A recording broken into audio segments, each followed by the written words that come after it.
ಇದು ಒಂದು ಕಣ್ಣಿಗೆ ಕಾಡುತ್ತಿರುವಂಥ ರಾಸುತ್ತಿರುವಂಥ ಸತ್ಯ ಆಗಿದೆ. ಆ ನೆಲೆಯಲ್ಲಿ ಅವರ ಇವತ್ತು ಕೇಂದ್ರ ಸರ್ಕಾರವನ್ನು ಪ್ರಶ್ನೆ ಮಾಡೋ ಸಲುವಾಗಿ ದೆಹಲಿಗೆ ಹೋಗುವಂಥದ್ದು ಕಾರ್ಯಕ್ರಮ ಮಾಡಿದ್ದಾರೆ 7ನೇ ತಾರೀಕಿಗೆ.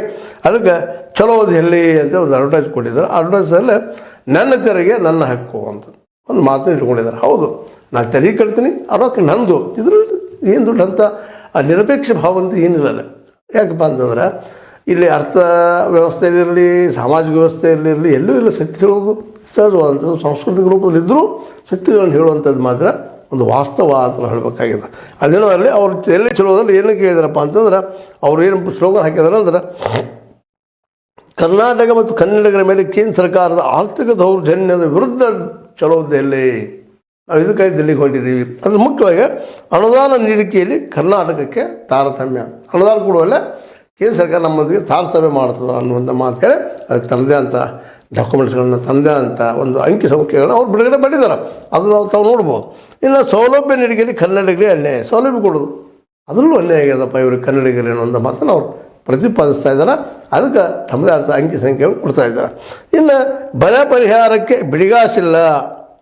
ರಾಜ್ಯ ಬೇಡಿಕೆ ಇಟ್ಟಿದ್ದವ 17,177 ಕೋಟಿ ರೂಪಾಯಿ ಕೊಡಬೇಕು ನಮ್ಮ ಬರ ಪರಿಹಾರವಾಗಿ. ಜನ ನಮ್ಮ ರೈತರು ಸಾಕಷ್ಟು ಸೋತಿದ್ದಾರೆ. ಕೂಡಲದಕ್ಕೆ ಇದಕ್ಕೆ ಇಲ್ಲಿವರೆಗೆ ಕೇಂದ್ರ ಸರ್ಕಾರ 0 ಅಂದರೆ 0 ಕೊಟ್ಟೇ ಇಲ್ಲ ಅಂತ.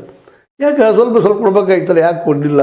ಇನ್ನು ಅದಕ್ಕೆ BJPಗೆ ಉತ್ತರ ಕೊಡ್ತಾರೆ, ಕೊಡಲೇಬೇಕಾಗ್ತದೆ. ಯಾಕಪ್ಪ ಅಂದ್ರೆ ಏನೂ ಕೊಟ್ಟಿಲ್ಲ ಅಂದಾಗ ಇದ್ರೆ ಡಾಕ್ಯುಮೆಂಟ್ ಬಿಡುಗಡೆ ಮಾಡಬೇಕಾಗ್ತದೆ. ಈಗ ಬಿಡುಗಡೆ ಮಾಡ್ತಾ ಇದ್ದಾರೆ ನೋಡೋಣ ಅದನ್ನು. ಆಮೇಲೆ ತೆರಿಗೆ ಪಾಲಿನಲ್ಲಿ ತಾರತಮ್ಯ. 4.72ರಿಂದ 3.64 ಇಳಿಕೆ ಮಾಡಿದಾರಂತೆ. 4.72ರಿಂದ ಎಷ್ಟು ಅಂದಿಸಿದ್ದಾರೆ, 3.60 ಕೊಡ್ಲಿಕ್ಕೆ ಅಲ್ಲೂ ಕಡಿಮೆ ಮಾಡಿದ್ದಾರೆ. ಏನು ಈ ಒಂದು ತೆರಿಗೆ ಪಾಲನೆ ನಮ್ಮದು ಇದು ರಾಜ್ಯಕ್ಕೆ ಆದ ನಷ್ಟ ಇದರಿಂದಾಗೆ 5 ವರ್ಷಗಳಲ್ಲೇ 62,098 ಕೋಟಿ. ಇಷ್ಟೊಂದು ದೊಡ್ಡ ಮೊತ್ತ ಹಣ ಲಾಸ್ ಆಗಿದೆ ಅನ್ನೋ ಮಾತನ್ನು ವಾದ ಮಾಡ್ತಾ ಇದ್ದಾರೆ ಕಾಂಗ್ರೆಸ್ಸಿಗರು. ಇದು ಕೇಂದ್ರದಿಂದ ಅಂತ ಒಂದು ಈ ತೆರಿಗೆ ಪಾಲಿಸಿ ತಾರತಮ್ಯದಿಂದಾಗಿ. ಅಲ್ಲೇ ಕೇಂದ್ರಕ್ಕೆ ಹಿಂದೆ 4.72 ಇತ್ತು, ಈಗಾದ್ರೆ ತೆರಿಗೆ 3.64 ಇಳಿಕೆ ಮಾಡಿದ್ದಕ್ಕಾಗಿ.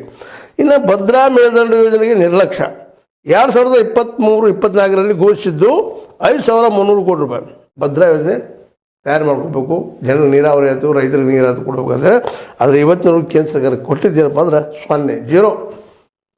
ಇನ್ನು ಮರೀಚಿಕೆಯಾದ ವಿಶೇಷ ಅನುದಾನ ಕೊಡಬೇಕಾಗ್ತದೆ. ರಾಜ್ಯದ ಡೆವಲಪ್ಮೆಂಟ್ ಸಲುವಾಗಿ ಮತ್ತೆ ವಿಶೇಷ ಅನುದಾನ ಬಿಡುಗಡೆ ಮಾಡಬೇಕಾಗ್ತದೆ.